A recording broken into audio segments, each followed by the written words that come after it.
సంక్రాంతికి వస్తున్న movie release అయి చాలా రోజులే అయినప్పటికీ ఇప్పటికీ కూడా అదే హవాతోని కొనసాగుతుందనే చెప్పొచ్చు.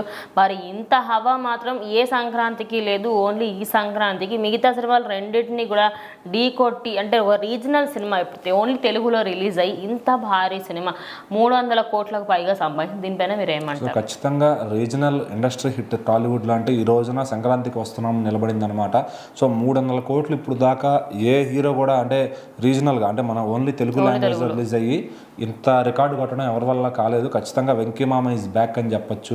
సో ఇంత రికార్డు గత 20 ఏళ్లలో ఆయన అయితే చూడలేదు, ఇంత బిగ్ రికార్డ్ అనేది.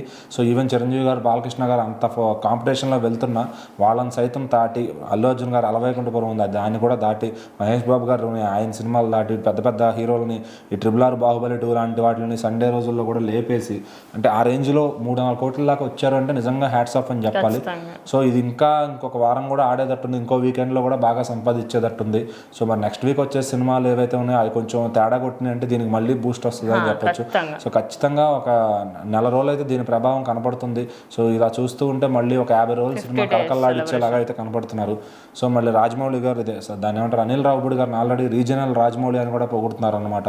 ఆయన తీసుకోపోయినా కానీ ఇటు అందరూ కూడా ఆ బిరుదు అయితే ఆయనకి ఇచ్చేస్తున్నారు. ఎందుకంటే అటు పాన్ ఇండియా లెవెల్లో రాజమౌళి గారు ఏ రేంజ్లో కలెక్షన్లు పెడుతున్నారు, ఇక్కడ మన రీజనల్లో అనిల్ రావుపూడి గారు ఎక్కడ కూడా ఫ్లాప్ లేకుండా వరుసగా కలెక్షన్లు పెట్టుకుంటూ వెళ్తున్నారు. సో మరి ఇప్పుడు వెంకటేష్ గారిని సైతం పెట్టుకుని కొట్టారు అంటే నిజంగా అది మామూలు విషయం కాదు.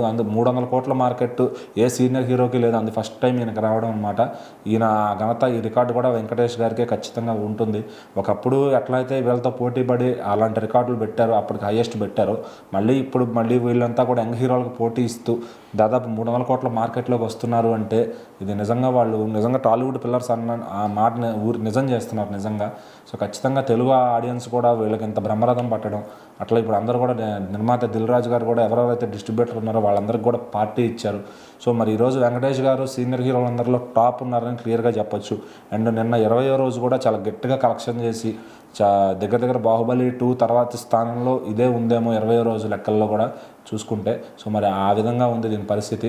సో మరి ఇంకా ఆగేదట్లేదు, ఇంకో వారం కూడా ఈ సినిమా పరిగెత్తి నెక్స్ట్ సండే కూడా పెద్ద పెద్ద రికార్డులు పెట్టేలాగా 26th డే కూడా మంచి రికార్డ్స్ పెట్టేలాగా కనపడుతుంది.